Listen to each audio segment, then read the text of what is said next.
Normal ಪ್ರಕ್ರಿಯೆ ಪ್ರಕಾರ ಸರ್ಕಾರಿ ಜಾಗ ಒತ್ತುವರಿ ತೆರವು ನಡೀತಾ ಇರ್ತವ್ರಿ. ಭಾಳಷ್ಟು ಸಲ ಸುದ್ದಿ ಸಹಿತ ಆಗೋದಿಲ್ಲ ಅವು.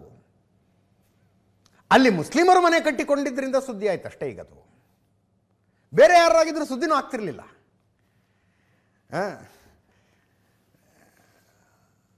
ಅಲ್ಲಿ ದಿಲ್ಲಿಯಿಂದ ಎಕ್ಸ್ಪ್ಲನೇಷನ್ ಕೇಳಿದ್ರಂತೆ. ಕೆ ಸಿ ವೇಣುಗೋಪಾಲ್ ಅವರು ಸಪ್ರೇಟಾಗಿ ಕೇಳಿದ್ದಾರೆ ಎಕ್ಸ್ಪ್ಲನೇಷನ್. ಕೆ ಸಿ ವೇಣುಗೋಪಾಲ್ ಅವರ ತವರು ರಾಜ್ಯ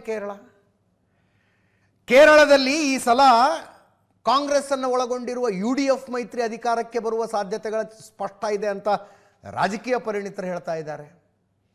ಮೊನ್ನೆ ಲೋಕಲ್ ಬಾಡಿ ಎಲೆಕ್ಷನ್ ನಡೆದಾಗ UDF ಸಿಂಗಲ್ ಲಾರ್ಜೆಸ್ಟ್ ಅಂದ್ರೆ ಅತಿ ದೊಡ್ಡ ಪಕ್ಷ, ಅತ್ಯಂತ ಸ್ಟ್ರಾಂಗ್ ಮೈತ್ರಿಕೂಟ ಆಗಿ ಹೊರಹೊಮ್ಮಿದೆ.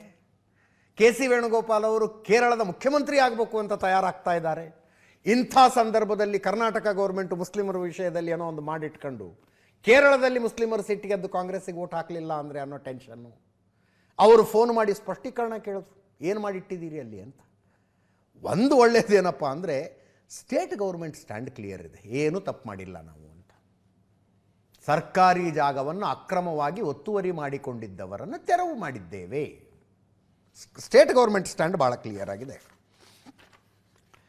DK ಶಿವಕುಮಾರ್ ಅವರೇ ಮಾತಾಡೋದು. ಅದಾದ ಮೇಲೆ ಮಾನವೀಯತೆಯ ಆಧಾರದ ಮೇಲೆ ಅವ್ರಿಗೆಲ್ಲರೂ ಜಾಗ ಒದಗಿಸಿಕೊಡಬಹುದಾ ಅಂತ ಚೆಕ್ ಮಾಡಿ ಅಂತ ತುಷಾರ್ ಗಿರಿನಾಥ್ ಅವರಿಗೆ DCM DK ಶಿವಕುಮಾರ್ ಅವರು ಒಂದು ಸೂಚನೆ ಕೊಟ್ಟಿದ್ದಾರಂತೆ. ಎಲ್ಲರೂ ಇರೋದಕ್ಕೊಂದು ವ್ಯವಸ್ಥೆ ಮಾಡಿಕೊಡಬಹುದಾ ನೋಡಿ ಅಂತ. ಮುಖ್ಯಮಂತ್ರಿಗಳು, ಉಪಮುಖ್ಯಮಂತ್ರಿಗಳು, ಪ್ರಿಯಾಂಕ ಖರ್ಗೆ ಅವರು ಮಾತಾಡೋದು. ಅವ್ರು ಕೇಳೋದು, ಕೇರಳದ ಮುಖ್ಯಮಂತ್ರಿಗಳು, ನಿಮ್ಮಲ್ಲಿ ಸರ್ಕಾರಿ ಜಾಗದಲ್ಲಿ ಯಾರು ಒಂದು ಮನೆ ಕಟ್ಕೊಂಡಿದ್ರೆ ನೀವು ಸುಮ್ಮನೆ ಇರ್ತೀರಾ ಅಂತ.